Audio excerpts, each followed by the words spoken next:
तो आज की क्लास में हम बात करेंगे क्वालिटी मैनेजमेंट सिस्टम की, यानी क्यूएमएस की, यानी जो भी स्टैंडर्ड्स हैं हमारे क्वालिटी के, उसकी एनालिसिस करेंगे। तो पहले चैप्टर में बात करी थी क्वालिटी की, डिफरेंट टाइप्स ऑफ क्वालिटी की, इंपैक्ट क्या होता है क्वालिटी का, किसके ऊपर क्वालिटी डिपेंडेंट होती है, all these points were being discussed in first chapter. दूसरे चैप्टर में हमने बात करी थी क्वालिटी कंट्रोल के जो टूल्स थे और टेक्निक्स थी। तीसरे चैप्टर में हमने बात करी थी in the yesterday's chapter we have talked about cost of quality, quality की कॉस्ट कितनी होती है। आज हम बात करेंगे क्वालिटी मैनेजमेंट सिस्टम की। तो जो भी स्टैंडर्ड्स है हमारे क्वालिटी से रिलेटेड, वो सारे इस क्यूएमएस के अंदर आ जाते हैं। तो एब्रीविएशन देगा लिख के उसका ध्यान देना वहाँ पे। So this is QMS. चलो स्टार्ट करते हैं प्रोसेस को। तो we first talk about the standards. पहले हम जनरल बात करेंगे स्टैंडर्ड्स की, फिर क्वालिटी से रिलेटेड कौन कौन से स्टैंडर्ड्स हैं उसकी बात करेंगे, और कौन से स्टैंडर्ड्स हम फॉलो करते हैं in order to manage the system including the quality. Last में उसको डिस्कस करेंगे। तो पहली बात हम बोलते हैं कि आपको जितनी ज़्यादा वेरिएशन मिलेगी अपने प्रोडक्ट के अंदर, अपने सर्विस के अंदर, अपने प्रोसेस के अंदर, उतनी ही पुअर क्वालिटी होगी। ये हमने क्वालिटी कंट्रोल टूल्स में भी देखा था। जैसे एग्जांपल था हमारा कंट्रोल चार्ट। अगर कंट्रोल चार्ट के अंदर आप अपर कंट्रोल लिमिट और लोअर कंट्रोल लिमिट के ऊपर नीचे चले जाते हो, अपर कंट्रोल लिमिट और लोअर कंट्रोल लिमिट के ऊपर या नीचे चले जाते हो, इसका मतलब क्या कर रहे हो, डेविएट कर रहे हो।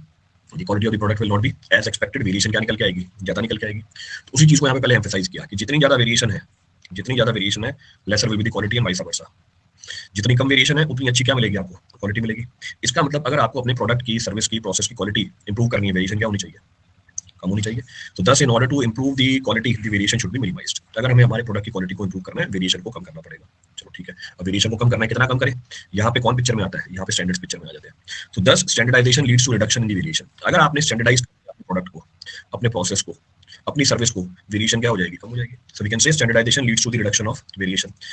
अगर वेरिएशन कम हो जाएगी तो क्वालिटी क्या कर जाएगी, इंप्रूव कर जाएगी। तो यहाँ पर रोल आ जाता है किसका, स्टैंडर्डाइजेशन का। क्लियर है चीज। दूसरा, अगर आप स्टैंडर्डाइजेशन कर देते हो अपने प्रोडक्ट की, प्रोसेस की, सर्विस की, आप इसको मास में भी प्रोड्यूस कर सकते हो। तो mass production is possible if standardisation is there. अगर स्टैंडर्डाइजेशन नहीं होगी, जैसे ही आप मास प्रोडक्शन में जाओगे, प्रोडक्ट एक दूसरे से क्या कर रहे होंगे, वेरी कर रहे होंगे। तो यहाँ पर भी स्टैंडर्डाइजेशन की रिक्वायरमेंट होती है। दूसरा, अगर स्टैंडर्डाइजेशन होगी, it will increase the confidence of the investor and the consumer, क्योंकि कंज्यूमर को पता है कि सारे प्रोडक्ट क्या होंगे, क्वालिटी स्टैंडर्ड्स को मीट कर रहे होंगे। तो लास्ट पॉइंट ये मेंशन किया है, standard leads to increase in the confidence of the investor. अगर आप स्टैंडर्ड प्रोडक्ट बना रहे हो, जो इन्वेस्टर है उसका कॉन्फिडेंस बन जाता है, और जो ट्रस्ट होता है कंज्यूमर का वो भी बिल्डअप हो जाता है। इसलिए क्या होता है, जो स्टैंडर्डाइजेशन होती है वो हम मार्केटिंग में भी यूज करते हैं। मार्केटिंग में यूज करते हैं, आपने बहुत बहुत क्या हर जगह देखा होगा। जब भी आप कोई प्रोडक्ट लेते हो, वो कंपनी अपने आप को मार्केट करती है, हम ISO XYZ फॉलो करते हैं। ISO XYZ सर्टिफाइड कंपनी है, जबकि ये कोई मैंडेटरी नहीं होता कि हर एक कंपनी को ISO सर्टिफिकेट लेना पड़े, पर वो लेते हैं क्या करने के लिए, वो लेते हैं क्या करने के लिए, अपने प्रोडक्ट की, अपने कंपनी की क्वालिटी को जस्टिफाई करने के लिए। तो प्रोडक्ट्स को ऑब्जर्व करना, पीछे रैपर के ऊपर देखना, लिखा हुआ मिलेगा एन ISO XYZ कंपनी है। कौन सी XYZ है वो देखेंगे आगे, लेट विल सी। तो standardisation leads to what, building the trust in the customer. Customer का ट्रस्ट बिल्ड करने के लिए हम स्टैंडर्ड्स को फॉलो करते हैं। तो अभी तो एक बेस बनाया हमने, this is the base which has been developed, कि भैया स्टैंडर्ड्स की रिक्वायरमेंट क्यों होती है। अगर स्टैंडर्डाइजेशन होगी, वेरिएशन कम होगा, प्रोडक्ट की क्वालिटी इंप्रूव हो जाएगी, कस्टमर का ट्रस्ट बनेगा, आपकी ब्रांड वैल्यू बढ़ जाएगी। अब कौन कौन से स्टैंडर्ड यूज होते हैं उसकी बात करेंगे, दैट विल बी डिस्कसिंग। तो नेक्स्ट पॉइंट बोल रहा है development of the standard is a dynamic process. बिल्कुल सही बात है, डेवलपमेंट जो होते हैं स्टैंडर्ड के, वो डायनामिक प्रोसेस है। कहने का मतलब है कि वो स्टैटिक नहीं है, टाइम के साथ ये स्टैंडर्ड हम चेंज करते रहते हैं, because they evolve over period of time. आप लोगों से बेटर कोई समझेगा नहीं, कोई सा भी कोड उठा लो, उठाते हो IS कोड, क्या इंडियन स्टैंडर्ड कोड ही है वो। आपके कोड क्या होते रहते हैं, अपडेट होते रहते हैं। तो वो कोड हमें स्टैंडर्डाइजेशन ही तो बता रहे होते हैं कि हर चीज को किस तरीके से करना है। तो कहने का मतलब है जो स्टैंडर्ड्स की डेवलपमेंट होती है, ये एक डायनामिक प्रोसेस होती है, स्टैटिक नहीं कि एक बार बना दिया तो काम हो गया। ये कंटिन्यूअसली इवॉल्व कर रहे होते हैं, क्योंकि हमारी रिक्वायरमेंट्स क्या हो रही होती है, चेंज हो रही होती है। अब requirement change over the period of time. Next point बोल रहा है standardisation can help to maximise the environmental protection. बिल्कुल सही बात है। Compatibility, then safety, accident, interoperability, reduction in quality. Accident में रिडक्शन हो जाएगा और क्वालिटी इंश्योर हो जाएगी। हम किससे डील कर रहे हैं अभी, हम क्वालिटी से डील कर रहे हैं, we are dealing with quality. तो standardisation will help to maximise your quality. तो अभी बस इन दो स्लाइड्स में एक बेस बनाया भैया कि स्टैंडर्ड्स की जरूरत क्यों होती है, why there is a need of standards. अब कौन कौन से स्टैंडर्ड्स यूज होते हैं इंडिया में, इन जनरल की बात कर रहे हैं, we are talking about in general what are the standards being used. तो क्वालिटी मैनेजमेंट सिस्टम का पार्ट है स्टैंडर्डाइजेशन। हम बात करेंगे क्वालिटी से रिलेटेड जो स्टैंडर्ड्स हैं, पर इसके अलावा भी बहुत सारे स्टैंडर्ड्स होते हैं जो आपको यहाँ पे दिखा रखे हैं, और सबने इसको ऑब्जर्व किया होगा। Everybody of you must have observe. चलते फिरते दिख जाएंगे आपको ये सारी चीजें, या नहीं देखी आप गौर करना, आपको ये सारे स्टैंडर्ड्स आपके डे टू डे लाइफ में जो प्रोडक्ट यूज होते हैं उसमें यूज होते हुए दिखेंगे। जैसे अब कौन कौन से स्टैंडर्ड्स यूज होते हैं इंडिया के अंदर, जैसे एग मार्क, ये सिंबल मैंने बना के दिखा रखा है बगल में, तो देखना ये सिंबल लगे हुए मिलेंगे आपको, you will find this symbol. नाम में लिखा हुआ है एग मार्क, किसके लिए यूज करते हैं, एग्रीकल्चर प्रोडक्ट्स के लिए यूज करते हैं। तो it is use for what, all the agriculture products. ये सारे एग्रीकल्चर प्रोडक्ट्स के लिए यूज किया जाता है। जितने भी एग्रीकल्चर प्रोडक्ट आप यूज करोगे उसके ऊपर ये सिंबल लगा हुआ होगा। तो क्या बताता है भैया, स्टैंडर्डाइजेशन बताता है उन प्रोडक्ट्स की। It is given bye directorate of marketing and inspection, ministry of agriculture. तो एक इन्फॉर्मेशन दे दिया आपको। देन BIS हॉलमार्क, ये आपको ज्वेलरी के ऊपर मिलेगा, यू विल फाइंड दिस, बगल में सिंबल लगा रखा है। जब भी ज्वेलरी खरीदने जाओगे उसके ऊपर आपको ये मार्क लगा हुआ मिल जाएगा। तो it is the system of hallmarking of the gold and silver jewellery sold in India for certifying the purity of the metal. तो कितना प्योर है आपका मेटल, उसको सर्टिफाई करने के लिए BIS हॉलमार्क होता है। तो आपने देखा भी होगा, जो ज्वेलर होता है वो मार्केट ही इसी को दिखा के करता है कि हमारी ज्वेलरी कैसी है, BIS हॉलमार्क है, आपको हॉलमार्क दिखा रहा होता है। तो इससे क्या बिल्ड होता है, कस्टमर का ट्रस्ट बिल्ड होता है कि हाँ ये क्वालिटी प्रोडक्ट है, that it is a quality product. Next is eco mark, फिर से मेंशन है, देखो ये हमारा इको मार्क। तो इको मार्क है, इको लेबल है हमारा, इको मार्क हमारा इको लेबल है, which is issued by the Bureau of Indian Standard, BIS issue करती है इसे। बीआईएस कहाँ से सर्टिफाई होता है, बीआईएस कहाँ से सर्टिफाई होता है? Next is FPO mark, again it is being shown, नीचे दिखा रखा है आपको, एफपीओ मार्क मिल जाएगा। किसके लिए यूज करते हैं? फूड प्रोडक्ट के लिए यूज करते हैं कि फूड हमारा हाइजीनिक है या नहीं है। So it is given for all the process food products in India, it certifies that the product was manufactured by a hygienic food safety environment. तो जितने भी आपको फूड प्रोडक्ट्स मिलेंगे उन सबके ऊपर ये एफपीओ मार्क लगा हुआ मिलेगा। Eco label please explain. Eco label eco mark है जो बीआईएस इशू करती है, जो ये बताती है कि हमारा जो प्रोडक्ट है वो इकोनॉमिकली वायबल है, इकोलॉजी को इंपैक्ट नहीं करता है। इको मार्क का एग्जांपल, अरे इको मार्क भैया सर्टिफिकेशन है, एग्जांपल क्या है?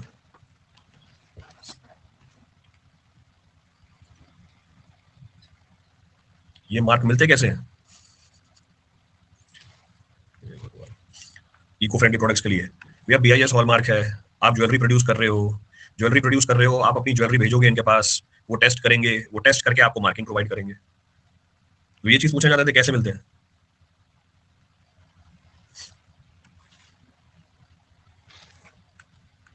कहां से आता है? सही बात है। चलो, इको वाले मार्क का एग्जांपल, अपने जो क्वेश्चंस हैं वो इस तरीके से फ्रेम करो कि बात समझ में आए। ये कहां से आता है, क्या जवाब दो उस बात का, कहां से आता है? अब बोलो सर इको मार्क का एग्जांपल बताओ। अरे इको मार्क का क्या एग्जांपल बताओ? इको मार्क सर्टिफिकेशन है, किस चीज का एग्जांपल बताओ? या जो भी आपकी इको फ्रेंडली प्रोडक्ट होंगे उन सबके ऊपर क्या लगा हुआ मिलेगा? इको मार्क लगा हुआ मिलेगा। अब जैसे पेंट हो सकता है भैया, फूड आइटम हो सकता है, लुब्रिकेटिंग ऑयल हो सकते हैं, पैकेजिंग मटेरियल हो सकते हैं, बैटरीज हो सकती हैं, फूड का सब्स्टिट्यूट हो सकता है, फूड में जो आप एडिटिव होते हैं वो लिखा सकते हो। अब क्या पूछना चाहते हो भैया, एग्जांपल बताओ इसका, क्या एग्जांपल बताओ? तो हम स्टैंडर्ड्स के एग्जांपल कर रहे हैं, अब इसमें आके पूछ रहे हो सर इको मार्क का एग्जांपल बताओ। तो जो भी आपकी इको फ्रेंडली प्रोडक्ट्स हैं उसके ऊपर आपको ये इको मार्क मिल जाएंगे। अब इसके बाद और क्या जानना चाहते हो? अब इतने एग्जांपल दे दिया, मुझे तो ये लग रहा है एग्जांपल जानना चाहते हो तो भैया इतने एग्जांपल दे दिए। सोप और डिटर्जेंट के ऊपर मिल जाएगा आपको eco mark given to packing material, eco mark is given for all the eco friendly products. हाँ, कहाँ से आया ये?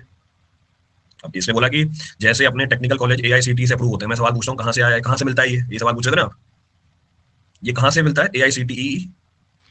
अब जवाब दो उसका जरा, कहाँ से मिलता है ये? एआईसीटीई का एग्जांपल देना, ऐसे सवाल पूछते हो आप, एआईसीटीई का एग्जांपल देना। पहले तो ये बताओ कहाँ से मिलता है ये, और उसका एग्जांपल देना एआईसीटीई का। सवाल का कोई सर पैर ही नहीं, क्या जवाब दो भैया, कहाँ से मिलता है? तो ये खुद एक बॉडी है ना, तो वही तो डिस्कस कर रहे हैं भाई, बीआईएस खुद एक बॉडी है, अब ये मिलता कहाँ से, क्या सवाल है भाई ये? Next is geographical identification mark, GIS, ये अभी इंट्रोड्यूस हुआ है, lately it is being introduced. अब जीआईएस क्या है? ये जियो टैगिंग होती है, जियो टैगिंग होती है, जियो टैगिंग मतलब जो भी हमारे प्रोडक्ट एक स्पेसिफिक जगह पे बने हुए होते हैं, जो भी हमारे प्रोडक्ट एक स्पेसिफिक जगह पे बने हुए होते हैं, उस जगह का नाम उसके ऊपर इंप्रिंट करा दिया जाता है। इसके लिए फिर से क्या करनी पड़ेगी? जियो टैगिंग करनी पड़ेगी आपको। तो ये काम आता है ट्रेड के अंदर, आपकी ब्रांड वैल्यू बढ़ाने के लिए, ये आता है ट्रेड के अंदर आपकी ब्रांड वैल्यू बढ़ाने के लिए। तो ये जीआई टैग दिखा रखा है मैंने आपको, तो उसको बोला गया हमने जियोग्राफिकल आइडेंटिफिकेशन मार्क, तो जीआई टैग कर दिया हमने। जीआई टैग कर दिया, जैसे बहुत सारे एग्जांपल हैं इसके, जीआई टैगिंग आपको मिलेगी, you will find an number of examples in which GI tagging is done. फिर से क्या हमारी स्टैंडर्डाइजेशन है, अगेन इट इज स्टैंडर्डाइजेशन। अब जैसे एक ने एग्जांपल दिया बासमती राइस, कहाँ का मिलेगा आपको बासमती राइस? कहाँ का बासमती राइस जिसको मिली हुई है जीआई टैगिंग? वेस्ट बंगाल का, बिल्कुल सही बात है, तो एब्सोल्युटली करेक्ट। तो जीआई टैग किसको मिला हुआ है? बंगाल का। तो अगर आप ये टैग करके दोगे बासमती राइस की, बंगाल का बासमती राइस है, तो उसकी वैल्यू क्या कर जाएगी? उसकी वैल्यू क्या कर जाएगी? बढ़ जाएगी, it's value will be increase. तो जब आप ये जीआई टैग दे देते हो, आपके प्रोडक्ट की वैल्यू क्या कर जाती है? बढ़ जाती है, क्योंकि हम ये मान के चलते हैं बेस्ट क्वालिटी का प्रोडक्ट कहाँ से आता है?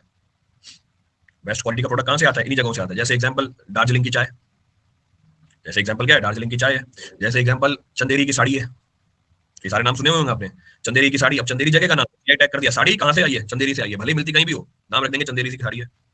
जैसे मैसूर का सिल्क, सुना होगा आपने, मैसूर का क्या है? सिल्क है। तो सिल्क भले ही कहीं भी बिक रहा हो तो मैसूर लगा देंगे उसके आगे नाम, तो मैसूर का सिल्क हो गया।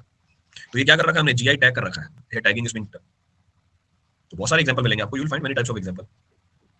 आगरा का पेठा, बिल्कुल सही बात है, आगरा का पेठा है। सिल्क की साड़ी असम की। कोल्हापुर की चप्पल है, बिल्कुल कोल्हापुरी चप्पल। अब आगे एग्जांपल क्या होता है? GI tag. So many examples are already known to you, इतने सारे एग्जांपल्स आपको वैसे ही पता है।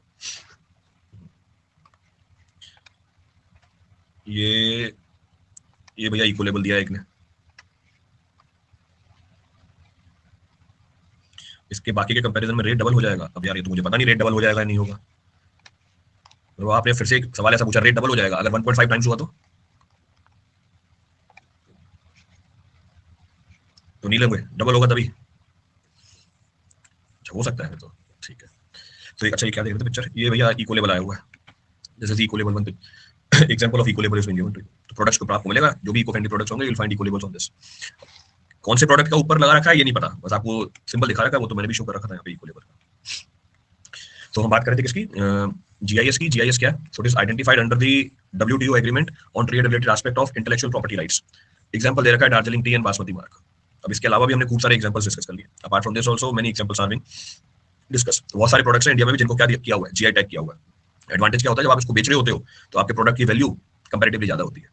If this tagging is there, फिर से अब कोई बोलेगा सर कहां से मिलता है ये आपको ये टैग कराना पड़ेगा, you have to get this tag done.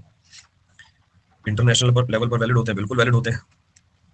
तो जितने भी टैगिंग मिल रही है आपको गवर्नमेंट बॉडी से मिल रही है ना, it is not restricted to India only. तो ये जो जीआई टैगिंग है सिर्फ इंडिया के लिए रेस्ट्रिक्टेड नहीं है, वर्ल्ड वाइड है। चलो आगे बढ़ते हैं। नेक्स्ट है इंडिया ऑर्गेनिक सर्टिफिकेशन। फिर से बगल में बना हुआ है, नाम से समझ में आ रहा है, जो भी आपके ऑर्गेनिक प्रोडक्ट्स हैं, आज के टाइम पे बहुत चल रहा है कि भैया ऑर्गेनिक है, ये प्रोडक्ट भी ऑर्गेनिक है, हमारे सारे जो प्रोडक्ट बन रहे हैं ऑर्गेनिक बन रहे हैं, इसमें केमिकल नहीं मिला हुआ, तो उसकी वैल्यू क्या होती है, कंपैरेटिवली ज्यादा होती है। So India organic certification, so it marks for organically farmed food products. अगर आपने फूड प्रोडक्ट्स को ऑर्गेनिकली फार्म किया, उगाया है, then you will be getting this certification. So this certificate conforms to what, specification of national standards of organic products. So again it will increase the value of your product, आपके product की value बढ़ जाएगी। बहुत महंगा मिलता है, ये तो इन्होंने भेजा था। नेक्स्ट है हमारा आईएसआई मार्क। पहले क्या था, बीआईएस था, आईएसआई मार्क है, ये भी मिलेंगे आपको खूब जगह, ऑलमोस्ट हर जगह पे मिल जाएगा इंडियन स्टैंडर्ड्स को फॉलो करते हुए। जनरली कहाँ के लिए यूज करते हैं, जो हमारे इंडस्ट्रियल प्रोडक्ट्स होते हैं, पंखा हो गया, एसी हो गया, जो भी इंडस्ट्रियल प्रोडक्ट है, whatever industrial products are there, आपको उसके ऊपर क्या मिलेगा, आईएसआई मार्क मिलेगा। You will find this ISI mark. Plywood के ऊपर मिल जाएगा, बिल्कुल सही बात है। क्यों, अब जैसे एग्जांपल दिया प्लाईवुड बोला, प्लाईवुड किस कैटेगरी में आता है, इंडस्ट्रियल टिम्बर। अभी कल परसों ही हमने बीएमसी के अंदर, तो ये टॉपिक चला था बीएमसी में हमारा। तो प्लाईवुड क्या है, हमारी इंडस्ट्रियल टिम्बर है, तो इंडस्ट्रियल प्रोडक्ट है, so it is used for what, industrial product. क्या बताता है ये मार्क, ये मार्क ये बताता है कि जो भी स्टैंडर्ड्स ले कर रहे हैं किसने, बीआईएस ने, उसको कन्फर्म कर रहा है हमारा product. So our product is conforming the standards which are laid by BIS. कहां से आता है ये आईएसआई मार्क, कहां से आता है, सेफ्टी हेलमेट पे देखा, बिल्कुल हेलमेट के ऊपर मिल जाएगा आपको, बीआईएस से आता है। मतलब यही पूछना चाहते थे कहां से आता है, ठीक है।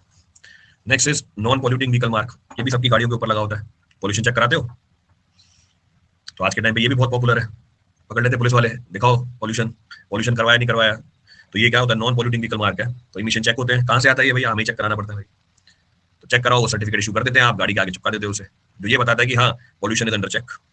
So it is given by motor vehicle certifying conforming to the Bharat stage emission standards. अभी कौन सा स्टैंडर्ड चल रहा है एमिशन का, ये वाकई जीएस का पार्ट हो गया, सेंट्रल पॉल्यूशन कंट्रोल बोर्ड देता है। तो अभी BS6 है, जो भी स्टैंडर्ड्स हैं उसके हिसाब से अगर आपके व्हीकल से पॉल्यूशन निकल रही है तो अच्छी बात है, आपको ये सर्टिफिकेट मिल जाएगा। नहीं है तो वो क्या बोलेगा, इसको रेक्टिफाई करा दो, वो बोलेगा इसको रेक्टिफाई कराओ व्हीकल को। नेक्स्ट स्टैंडर्डाइजेशन मिल जाएगी आपको आईएसओ, तो इंटरनेशनल ऑर्गेनाइजेशन फॉर स्टैंडर्डाइजेशन। जैसे हमारा आईएसआई था वो इंडिया के लिए था, ये किसके लिए, ये इंटरनेशनल लेवल पे चलता है। तो is an international standard setting body composed of representative for various national standard organization. तो ये इंटरनेशनल ऑर्गेनाइजेशन है जो स्टैंडर्ड्स को सेट करती है, और इसमें क्या मिलेगा आपको, रिप्रेजेंटेटिव मिलेंगे हर देश की स्टैंडर्डाइजेशन बॉडी के। जैसे इंडिया से कौन जाता है यहाँ पे, बीआईएस जाता है, तो इंडिया का रिप्रेजेंटेटिव कौन है, हमारी कौन सी स्टैंडर्डाइजेशन की बॉडी है, बीआईएस है, तो ये हमारी बीआईएस यहाँ पे रिप्रेजेंट करती है। So this organization promotes world wide proprietary industrial commercial standards. तो इंडिया से रिप्रेजेंट करने के लिए बीआईएस जाती है, वैसे ही हर कंट्री से रिप्रेजेंटेशन करने के लिए कोई ना कोई बॉडी होती है, तो इंटरनेशनल बॉडी है जो स्टैंडर्डाइजेशन करती है। तो यहाँ पे इंटरनेशनल लेवल के स्टैंडर्डाइजेशन फिक्स होते हैं, फिर बीआईएस आके उसको इंप्लीमेंट कराती है इंडिया के अंदर, ताकि जो इंडिया के प्रोडक्ट हैं उनके स्टैंडर्ड्स या उनकी क्वालिटी मैच करे किससे, जो इंटरनेशनल प्रोडक्ट्स हैं उनके साथ, क्योंकि आपको भी एक्सपोर्ट करना होता है, you have to export the products. Clear है? तो हमारा एम तो है क्वालिटी स्टैंडर्ड करना, पर क्वालिटी स्टैंडर्ड से पहले मैं आपको ये बता रहा हूँ कौन कौन से और स्टैंडर्ड्स भी हैं, what all other standards are also prevailing. तो ये सारे स्टैंडर्ड्स भी प्रिवेल करते हैं, इतने सारे स्टैंडर्ड्स हैं। नेक्स्ट और जानकारी दे दी भैया, आईएसओ की है 3 membership category, IO has 3 membership category.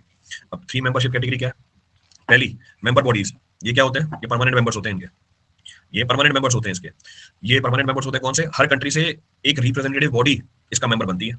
जो परमानेंट मेंबर होंगे उन कंट्री की एक रिप्रेजेंटेटिव बॉडी यहाँ पर रिप्रेजेंट करेगी उस कंट्री को। जैसे पीछे बताया था इंडिया में से कौन जाता है, बीआईएस है, तो ये क्या परमानेंट मेंबर्स हैं किसके, हमारे आईएसओ के। दूसरे होते हैं करस्पॉन्डेंट मेंबर्स। अब करस्पॉन्डेंट मेंबर्स क्या है, these are the countries that do not have their own standards organization. तो ऐसी बहुत सारे देश हैं जिनकी खुद की स्टैंडर्ड ऑर्गेनाइजेशन नहीं है, अब जिनकी स्टैंडर्ड ऑर्गेनाइजेशन है वो मेंबर बॉडीज बन जाती है, जिनकी नहीं है वो करस्पॉन्डेंट मेंबर्स है। अभी क्या करते हैं, ये ऑब्जर्व कर रहे होते हैं आईएसओ क्या काम कर रहा है, और आईएसओ जो भी स्टैंडर्ड सेट करता है उसको चुपचाप अडॉप्ट कर लेते हैं। तो these members are informed about the ISO work. जो करस्पॉन्डेंट मेंबर है, जो भी इनकी मीटिंग में डिस्कस हुआ कि भैया इस प्रोडक्ट के लिए स्टैंडर्डाइजेशन है, ये आईएसओ वर्क प्रोवाइड कर देते हैं किसको, इन करस्पॉन्डेंट मेंबर्स को, but they do not participate in the all the conferences और meeting which are being held by ISO. और एक होता है सब्सक्राइबर मेंबर। तो पहला आ गया मेंबर बॉडी, दूसरे हो गए करस्पॉन्डेंट, तीसरे हो गए सब्सक्राइबर। इनकी भी कोई स्टैंडर्डाइजेशन की बॉडी नहीं होती है, बहुत ही छोटे से देश होते हैं। ये क्या कर सकते हैं, ये कुछ फीस देके आईएसओ के जो स्टैंडर्ड्स हैं उसको डायरेक्टली यूज कर सकते हैं। तो 3 कैटेगरी के मेंबर्स चलते हैं इसके अंदर। फिर से एक और जानकारी दे दी कि भैया आईएसओ के पास 3 मेंबर्स की कैटेगरी होती है। They have 3 membership category.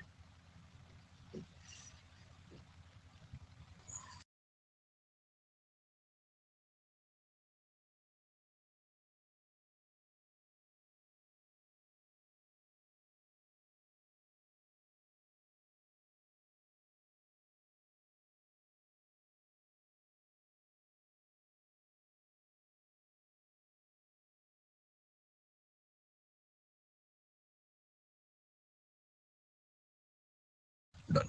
चलो नेक्स्ट, अब हमारा मेन पॉइंट ऑफ डिस्कशन। अब जब पूरा बेस बना लिया, इसके बाद मेन पॉइंट ऑफ डिस्कशन पे आते हैं। तो हमारा मेन पॉइंट ऑफ रेफरेंस क्या चल रहा था, हमारा मेन पॉइंट ऑफ रेफरेंस है क्वालिटी मैनेजमेंट सिस्टम। तो क्वालिटी मैनेजमेंट के लिए जो स्टैंडर्ड्स हैं हमें वो समझने थे। क्वालिटी मैनेजमेंट के स्टैंडर्ड्स को समझने से पहले हमने और भी जो स्टैंडर्ड्स हैं उनको उठा लिया। So there are several standards available, कैसे किस कैटेगरी में काम करते हैं उसके बारे में भी आपको जानकारी दी। अब हम आते हैं किसके ऊपर, आईएसओ 9000 सीरीज के ऊपर। ये हमारा क्वालिटी मैनेजमेंट स्टैंडर्ड है। अब इसको ध्यान से समझना आप, क्या है हमारा। So ISO 9000 is a set of international standards on what, quality management. ये हमारा मेन पॉइंट ऑफ डिस्कशन है, क्वालिटी मैनेजमेंट सिस्टम। तो आईएसओ 9000 ये सेट है किसका, इंटरनेशनल स्टैंडर्ड्स का। कौन बनाता है इसे, कर गया है पीछे, कौन बनाता है इसे, बोलो ना, कहां से आता है, कहां से आता है ये इंटरनेशनल लेवल पे सारे देशों ने मिलके बनाया है। इंटरनेशनल लेवल पे सारे देशों ने मिलके बनाया है। कौन से देशों ने, कौन से देशों ने, जो मेंबर बॉडीज हैं आईएसओ की, उन्होंने मिलकर बनाया है। और हमारे देश से कौन जाता है भैया, बीआईएस को रिप्रेजेंट कर रहा होता है। अच्छा, ये जो स्टैंडर्ड्स है किसको कन्फर्म कर रहे होते हैं, क्वालिटी मैनेजमेंट को कन्फर्म कर रहे होते हैं। क्लियर है चीज। तो ISO 9000 is a set of international standards on quality management developed to help companies effectively document the quality system, elements to be implemented to maintain an efficient quality system. तो ये standards आपको ये बताएगा कि कैसे आपको क्वालिटी सिस्टम को अपने आप को मेंटेन करना है, how you have to maintain the quality system on your own. So they are not specific to any one industry. Again very important objective बनेगा। जो ISO के जो स्टैंडर्ड्स हैं वो किसी एक इंडस्ट्री के लिए स्पेसिफिक नहीं है, but is apply to organization of any size. जैसी मर्जी ऑर्गेनाइजेशन हो, आप सबके ऊपर ये अप्लाई कर सकते हो। तो ना तो ये स्पेसिफिक है किसी एक इंडस्ट्री के लिए, ना ये स्पेसिफिक है किसी एक पर्टिकुलर साइज ऑफ इंडस्ट्री के लिए।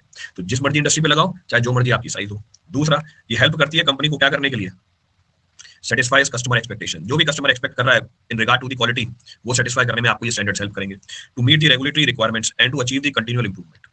So these standards will help the company to satisfy its customer, continuously improve करने में हेल्प करेगा क्वालिटी को, और रेगुलेटरी कंप्लायंस को मीट करने में हेल्प करेगा। However, it should be considered to be the first step. ये सिर्फ पहला स्टेप है। तो अगर आप ये सर्टिफिकेशन लेते हो, ये पहला स्टेप बनेगा towards what? Towards improving the quality of your organization. तो ये सिर्फ बेस बनाता है, इसके ऊपर आपको बिल्डअप करना पड़ेगा पूरा system. You have to build up the entire system. कैसे भी धीरे धीरे आगे करेंगे।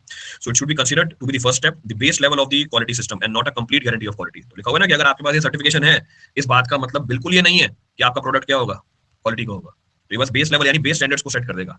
अच्छा, अब ये प्रोवाइड कैसे करते हैं, थर्ड पार्टी बॉडीज होती हैं। तो थर्ड पार्टी सर्टिफिकेशन बॉडीज होंगी जो आपको क्या प्रोवाइड कर देंगी, आईएसओ का सर्टिफिकेट प्रोवाइड कर देंगी। कैसे, आपकी कंपनी के ऑपरेशन को चेक करके, आपकी कंपनी के ऑपरेशन को चेक करके, तो आपकी कंपनी के ऑपरेशन की ऑडिटिंग करके they will provide your company ISO certification.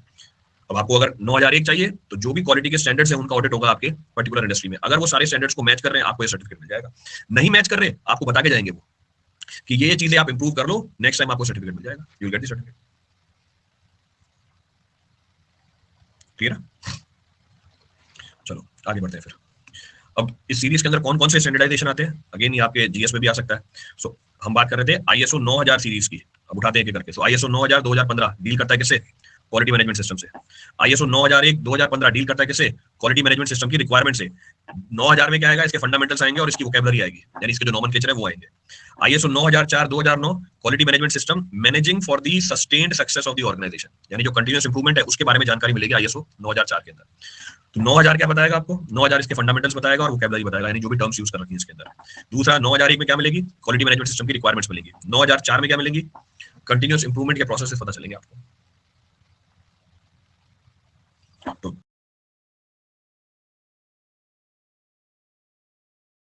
This also there are several other standards. फिर से आपकी जानकारी के लिए लिख के दे दिए, क्या पता उठा के पूछ ले। बात तो कर रहे हैं क्वालिटी मैनेजमेंट स्टैंडर्ड की, पर आसपास की चीजें भी उठा के आपको दे दी है कि भैया और भी पॉपुलर स्टैंडर्ड्स हैं हमारे पास, जैसे 14001 एनवायरमेंटल मैनेजमेंट का है, क्वालिटी मैनेजमेंट का नहीं है, किसका है, एनवायरमेंटल मैनेजमेंट का है। 19011 ऑडिटिंग मैनेजमेंट सिस्टम है। 31000 रिस्क मैनेजमेंट है। 5000 एक एनर्जी मैनेजमेंट है। अब एनर्जी आपसे रिलेटेड है, ग्रीन एनर्जी भी करी है आपने, क्लाइमेट चेंज भी कर रखा है आपने, तो आपसे रिलेटेड है, उठा के पूछ लेगा standard. Then 45001 occupational health and safety, अब ये भी आपके सिलेबस का पार्ट है, ये भी आपके सिलेबस का पार्ट है। मटेरियल हैंडलिंग एंड स्टोरेज है, इंडस्ट्रियल सेफ्टी भी आपका एक सब्जेक्ट, तो आ गया occupational health and safety management, तो कौन सा स्टैंडर्ड है उससे रिलेटेड। देन 13485 मेडिकल डिवाइसेस के लिए, 17025 टेस्टिंग एंड कैलिब्रेटिंग की laboratories, 27001 for security management, 16949 for automotive industry supply chain. तो ये भी हमारे पास कुछ पॉपुलर स्टैंडर्ड्स हैं, कहां से, आईएसओ के हैं सारे के सारे। इंडस्ट्रियल सेफ्टी में बैटरी है सर, 2015 वाली स्लाइड, 9000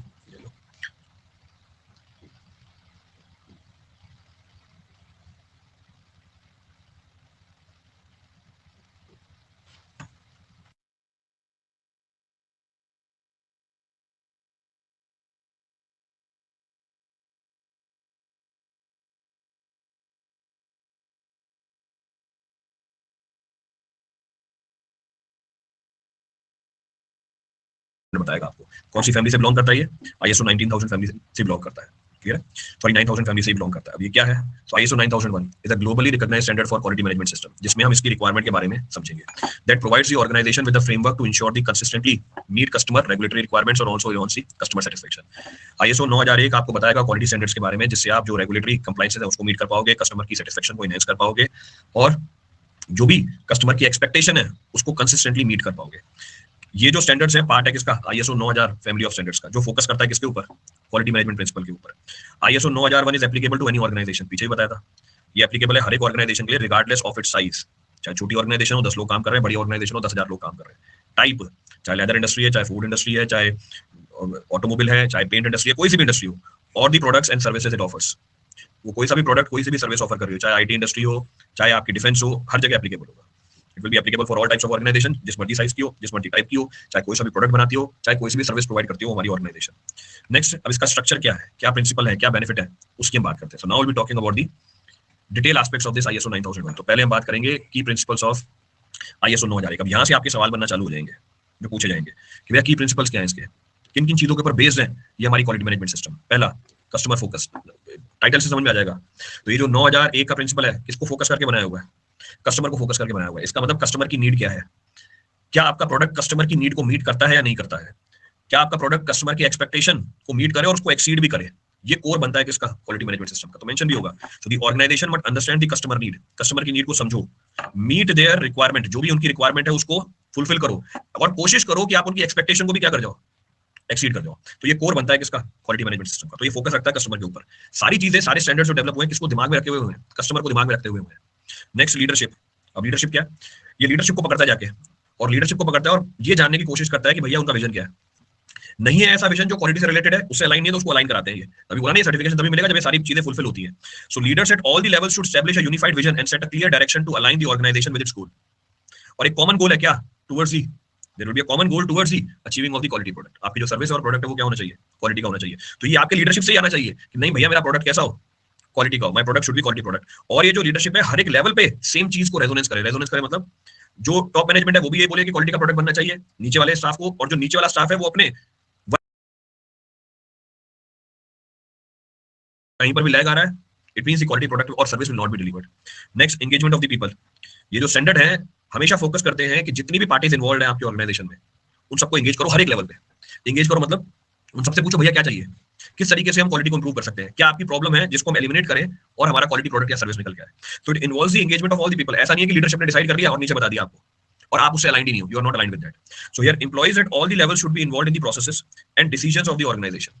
जो एम्प्लॉइज है हर एक लेवल पे वो इन्वॉल्व होने चाहिए हर एक प्रोसेस के अंदर, और जो भी डिसीजन मेकिंग हो रही है regarding what quality only, regarding what quality only. इससे आप क्या लेवरेज करते हो, इससे एक बेनिफिट भी है, जो अलग अलग लोगों की कैपेबिलिटी होती है या जो एबिलिटी होती है उसको आप लेवरेज कर पाते हो। लेवरेज कर पाते हो मतलब उसका बेनिफिट ले पाते हो। तो काम तो हो रहा है पर हर एक इंडिविजुअल का एक पॉजिटिव पॉइंट होता है, आप उसको भी इंक्लूड कर लेते हो अपने डिसीजन मेकिंग के अंदर। तो ये फोकस करता है उसके ऊपर, फोकस ऑन दैट। अगला प्रिंसिपल है क्या हो गया, अटक जिम्मेदारी है। नेक्स्ट है process approach. Next is process approach. अब क्या मतलब है प्रोसेस अप्रोच, ये कंटिन्यूअसली फोकस करता है प्रोसेस के इंप्रूवमेंट के ऊपर। आपके जो भी प्रोसेस है उसको जाके टारगेट करेगा जो इंश्योर कराते हैं क्वालिटी को। जैसे एग्जांपल फोन की मैन्युफैक्चरिंग है, ये जाके पकड़ेगा उसके पीछे वाले प्रोसेस को, रॉ मटेरियल कहां से आ रहा है, कौन से इक्विपमेंट आपने यूज किया मैन्युफैक्चरिंग के अंदर, जो लोग इसको बना रहे हैं उनकी प्रॉपर ट्रेनिंग हो रही है नहीं हो रही है। तो ये सारे प्रोसेसेस को टारगेट करता है। So it advocates for managing the activities as processes which are process is interlinked and managed effectively to achieve the consistent and predictable result. So all the processes which are linked with the production of your product or services are being targeted here. एक बार उस process को target किया, अगला point क्या लिखा हुआ है, अगला प्रिंसिपल है उसको इंप्रूव करो बैठ के, improvement continuously that process should be improved so that the final quality is increase. आपकी एफिशिएंसी बढ़ जानी चाहिए प्रोडक्ट के मैन्युफैक्चरिंग की या सर्विस के डिलीवर करने की, प्रोडक्ट के मैन्युफैक्चरिंग की या सर्विस के डिलीवर करने की. So continuous improvement is a permanent objective of the organisation. Continuously वो क्या करनी चाहिए, इंप्रूव होनी चाहिए. दूसरा एविडेंस बेस्ड डिसीजन मेकिंग, ये गाइडलाइंस नहीं है, प्रिंसिपल है. These are the key principles of ISO. Next principle is evidence based decision making. कहने का मतलब है जो भी डेटा आपने इकट्ठा किया, whatever data you have gathered, on the basis of that you will make the decisions. ये तो हमने कल भी किया था, डेटा इकट्ठा किया, डेटा इकट्ठा करते हैं हम इसके अंदर, in which type of maintenance work we collect the data and then go for the maintenance activity. कल कर रहे थे हमने डेटा को इकट्ठा किया पहले, प्रेडिक्टिव मेंटेनेंस. तो जो भी आप डिसीजन लोगे वो किसके बिहाफ पे करोगे, प्री डिटरमाइंड नहीं है, प्रेडिक्टिव है. तो हाँ, रियल टाइम डाटा कलेक्ट करेंगे हम, तो जो भी डिसीजन होगा वो रियल टाइम डाटा के बिहाफ पे होगा, यानी फैक्चुअल एनालिसिस की जाती है. Next is relationship management. तो organisation should maintain a good relationship with external stakeholders to create the value and ensure the long term success.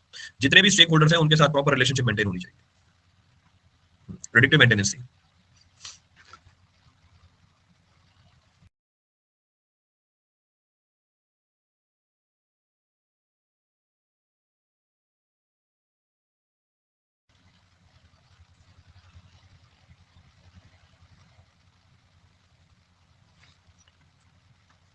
Shown in company vision.